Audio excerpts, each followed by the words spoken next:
If you watch the traders, you probably think the faithfuls always lose because the odds are stacked against them, or because the traders are just more ruthless. But it's actually because the moment fear kicks in, they stop listening to their own wisdom.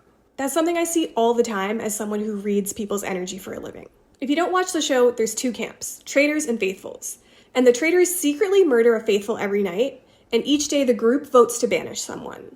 That means that two faithfuls could go home every day, making it seem like they lose because of probability, but that's not the main reason. There's always a point in the game where the faithfuls know who they can trust. They feel it. Their gut tells them. But as they get closer to the end, with the money so close they can taste it, fear kicks in. And the second fear kicks in, they stop trusting what they knew the whole time.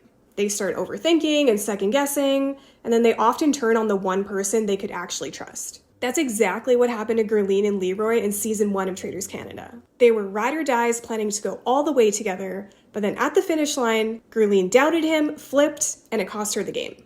If she just trusted her gut, they would have won.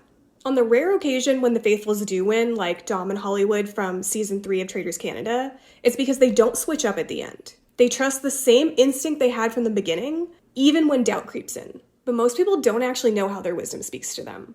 Think of Maura from season 4 of The Traders US. She said her gut was telling her she could trust Rob, and she was wrong.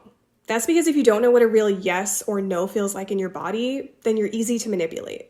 So as I always say, 2% less fear is like having 200% more access to your wisdom. Meaning when you're in fear and being hypervigilant, you actually think less clearly. And that's why the faithfuls almost always lose.